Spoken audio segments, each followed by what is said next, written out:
officials within the area. I will not bore you with the details because in actual fact, we heard this information from you, the media. I'm also not going to try to discuss the causes or the cause of this particular accident because we all know there are too many causes when it comes to accidents. There's the issue of poor road infrastructure, excessive speeding, wrongful overtaking, drink driving, driving distracted or driving fatigued, and most importantly for us, the failure to wear seatbelts or helmets. Of course, there is also the issue of lack of stringent enforcement of road safety laws. But what I would like us to advert our minds to is the socioeconomic effects of these road accidents, or call them traffic crashes, if you like. Imagine the heartbreak of a family shattered by a road accident. Imagine those who are injured or disabled every year, people who are suffering from life-threatening illnesses with long-lasting effects. These losses and injuries take a huge toll on families and communities, not to mention the cost of emergency response, healthcare, and human grief. Suffice to say that road crashes happen in a moment, but it can leave a lasting damage. The WHO 2023 Global Status Report indicates that road crashes are the leading killer of children and youth, and they are typically happening around their most productive years, causing huge health, social, and economic harm throughout the society. As of 2016, road traffic crashes across the globe were the leading killer of children and youth aged 5 to 29 years. The situation is not different in Ghana. Data available with the National Road Safety Authority indicates that in 2021, 320 children between 0 to 15 years died in road crashes here in Ghana. This represents 11% of all crash deaths recorded. Between 2019 and 2021, 952 children died. Out of this number, 188 were children between 0 to 3 years. 166 were between 4 to 6 years. 164 of these children were between 7 to 9, and 434 of them were aged 10 to 17. This data covers children who were both pedestrians and who were passengers in vehicles or vehicle occupants. The point being made by this data, although it is not solely about vehicle occupants, the point is that children are dying on our roads, and no child should die on the road while being driven in a vehicle or even while walking on the streets. We need to begin to take all reasonable steps to protect the child's right to life. Indeed, they have a right to feel safe on our roads. My fellow friends from the media, the thing about road crashes is this.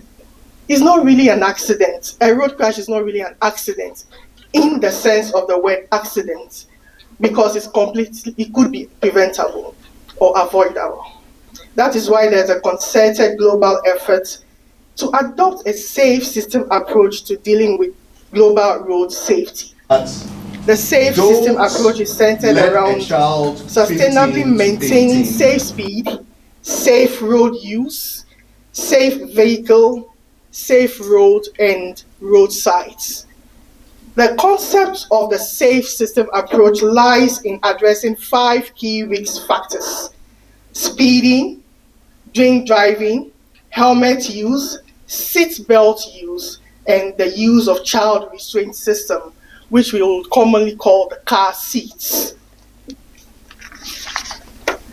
As a human rights-centered organization, we here at Lada Institute are interested in protecting the rights of the child. We believe that road safety is a human rights question, and the safety of children on our roads is in itself a rights issue for children linked to health and survival, education, protection, and participation. It is for this reason that we have taken up a campaign to advocate the strengthening of the laws around child restraints and seatbelts, and as well as to create awareness about why there is a need to click it. Ladies and gentlemen, research has shown that there is a linkage between road traffic crash fatalities involving child passengers and the pattern of child restraint usage, even child sitting behavior. There has been a growing practice where parents or guidance drive without any form of restraint to child occupants. You will bear with me. More often, you will observe that some parents are driving with children leaping about in the back seat, babies and toddlers being held in the arms of other adults in the front seat or even back seat, or parents holding a child in their arm while they are driving. You would agree there is a need to address this behavioral pattern. We know that our generation of parents here would like to show affection to our children, and this could be what informs some of these practices. But as the saying goes, hug your kids at home, but belt them in the car. That is to say, yes, give them all the love and affection, but once they're in the vehicle, safety supersedes every other thing. We at Lada Institute believe that a strengthened legal framework, coupled with enhanced awareness and public education, will lead to consistent enforcement and compliance, and consequently reduce road traffic fatalities for children in Ghana. As journalists, your voice plays a crucial role in changing this narrative. Today, we embark on a journey of understanding Ghana's seatbelt and child restraint laws. And that's why we have our two distinguished guests here with us today. We are understanding these laws not just as regulations, but as life-saving measures. So in effect, this workshop will equip us with the knowledge and resources to champion safer roads and vehicles and empower our audiences to make informed choices. We are extremely grateful to the International Federation of Red Cross and Red Crescent Societies, known as the IFRC, hosting agency of the Global Road Safety Partnership. They are providing financial assistance for this under the Road Safety Grant Program. And also would like to acknowledge support we've received so far from the National Road Safety Authority. In fact, we want to applaud their efforts. And all NGOs, as a coalition of NGOs working in the road safety sector, we want to acknowledge their efforts so far. A lot has been done, but a lot still needs to be done. As all with the key messages we hope that you can carry along to your audience. And these are the fact that we always have to buckle up the child because it is the child's right to safety. And that's why we have this pull-up behind me indicating this. And this is one of the messages we'd like to use even as we embark on this campaign. Buckle up the child because every journey, no matter how short, deserves the protection of seatbelts and child restraint. So once again, for the optimum time, I would welcome all of us and hope that we get to take or listen to the laws. Like we are here for sensitization.